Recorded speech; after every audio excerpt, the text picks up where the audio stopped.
সূর্য দেবতা উঠে গেছেন, তার যা কাজ প্রতিদিন ওঠা, সেই উঠে পড়েছেন। অনেক দিন বৃষ্টি হচ্ছে, হালকা মেঘে ঢাকা সূর্য। বন্ধুরা সুপ্রভাত। প্রত্যেকের সকালে উঠে যে যেমন কাজ করে সেরকম কাজ করছে। কেউ ঘাটে বাসন মাজছে, হ্যাঁ, আমি ছাদে উঠে ঘুরছি, দেখছি। একটু সকালে আমি ছাদে ঘুরি, এরপর আমি করব আমার এক্সারসাইজ। এই দেখুন, বর্ষাকালে গাছগুলো কি সুন্দর ঘন সবুজ হয়ে থাকে, আর গ্রীষ্মকালে এই গাছগুলো দেখলে ভীষণ ভীষণ মায়া লাগে আমার। দেখুন গাছগুলো দেখুন। এইবার আমি শুরু করে দিয়েছি আমার শরীরে প্রতিদিনের রোজের একটা চার্জ দেওয়া হচ্ছে। 12 ঘন্টা চার্জ। ফোনে যেমন চার্জ দিলে ফোন চলে, সেরকম আমার শরীরে এটা আমি চার্জ দিই। এই চার্জ না দিলে আমার শরীর চলে না। তাই আমি নিয়ম করে এই প্রতিদিনই ঘুরিয়ে ফিরিয়ে এক্সারসাইজ করি। ফ্রি হ্যান্ড এক্সারসাইজও করি, আবার 2-4টে আমি ব্যায়ামও করি। যাই হোক, শুধু ব্যায়াম করলে তো হবে না, অনেক কাজ পড়ে আছে। আজকে ঘুম থেকে উঠতে দেরি হয়ে গেছে, 6টা বেজে গেছে। ঘরটা মুছে আমি স্নান করে ফুল তুলব। এই যে আমার বাগানের ফুল। এই গাছটা আমি অনেক যত্ন করে গাছটাকে আমি ঠিক রেখেছি। পিঁপড়ে হয়, পোকা ধরে, আমি মাঝে মাঝে এই হলুদ লঙ্কা দিয়ে দিই, ভিনিগারও দিই। দেখুন কতগুলো একদম ফুল হচ্ছিল না, আবার ফুল হচ্ছে। আর এখন আর পিঁপড়ে নেই, খুব সুন্দর গাছটা এখন ফুল হচ্ছে, অনেকগুলো করে ফুল হয়। এতে আমি খুব খুশি হয়েছি, কারণ আমার ঘরে আদ্দামা আছে, আদ্দামা এই লাল জবা পাচ্ছে। এইবার এই সমস্ত ফুলগুলো আমি তুলে নিয়ে ঠাকুর ঘরে যাব। আপনাদের সঙ্গে একটু শেয়ার করলাম, কারণ ফুল গাছটা আমি অনেক কাণ্ড করে আমি বাঁচিয়েছি। পোকা লেগে গিয়েছিলো, কিরম ঝরঝরে হয়ে গিয়েছিলো, এখন আবার পোকা সেরে গেছে, পিঁপড়েও সেরে গেছে, পিঁপড়ে আর হয়নি।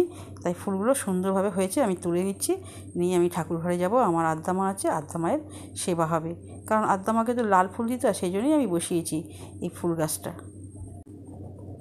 এছাড়া আমার ওই ভাসুরদের গাছ আছে, সেখানেও 2-4টে ফুল তুলব, তুলে আমি ঠাকুর ঘরে রেখে দেব।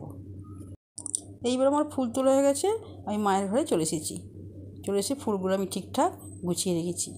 এই যে আমাদের গাছ, আমার গাছের ফুল, আর ওইগুলো ওই যে চন্দন জবাটা আমার ভাসুরের ফুল।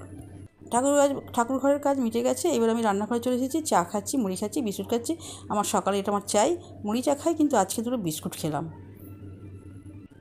এরপর তো রান্নাবান্না আছে, এই যে থোর আছে, 3 বেলা ধরে থোর হচ্ছে। আর ঝিঙে আছে, ঝিঙের তেল করব, থোর ভাজবো, করলা ভাজবো, আর 3 রকম ডাল মিশিয়েছি, ডাল হবে। এই যে ছোলা, বিউলি আর মুগ, এই 3 রকম ডাল হবে মিশিয়ে। এরপর তো চা খাওয়া হয়ে গেছে, চা খেয়ে আমি কাপগুলো ধোবো। কাপটা ধোয়া হয়ে গেছে, এবার সসপ্যানটা আমি ধুয়ে নেব। চায়ের সসপ্যানটা আমি ভালো করে ধুয়ে নিচ্ছি, কারণ রেখে দিলে দাগ হবে, সেই জন্য পরিষ্কার করে চেপে একটু সাবান জল দিয়ে বুলিয়ে নিয়ে আর ধুয়ে নিলাম। তাহলে আর সঙ্গে সঙ্গে কাজ করলে তাহলে আর এটা দাগ থাকে না। এইবার ধুয়ে রেখে দিয়ে আমি এবার অন্য কাজ করব।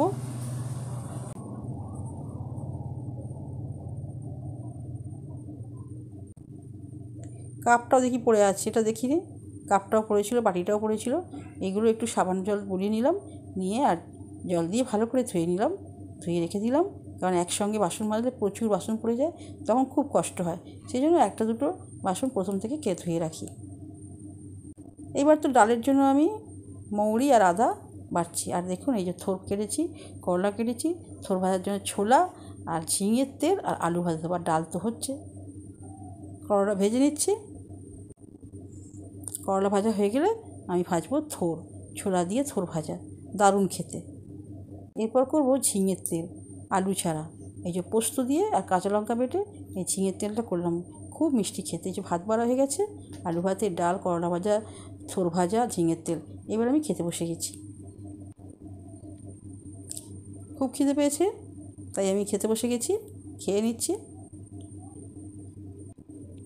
খাওয়া দাওয়া হয়ে গেলে মোছা, বাসন মাজা সবই বাকি আছে, এগুলো করতে হবে। এই যে করে নিচ্ছি আমি, রান্নাঘরটা মুছে নিলাম, কারণ পায়ে পায়ে ভীষণ জল হয়, তাই মুছে নিচ্ছি।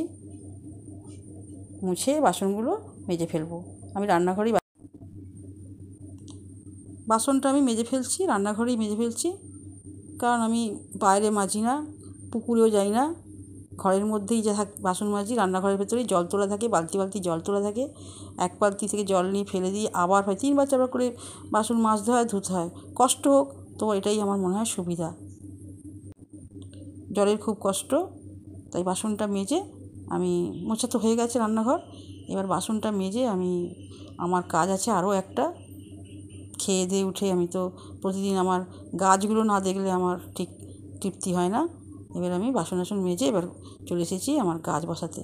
এই যে দেখো বন্ধুরা, একটা পুঁই গাছ, অনেকগুলো পুঁই গাছ বেরিয়েছে, সে মাটিতে তো পোকা লাগছে, সেই জন্য আমি তুলে নিয়ে একটা বালতিতে বসাচ্ছি। এই যে তোমরা দেখতে পাচ্ছ না, এই যে দেখো ভালো করে, এই পুঁই গাছটা আমি বালতিতে বসাচ্ছি, দেখি।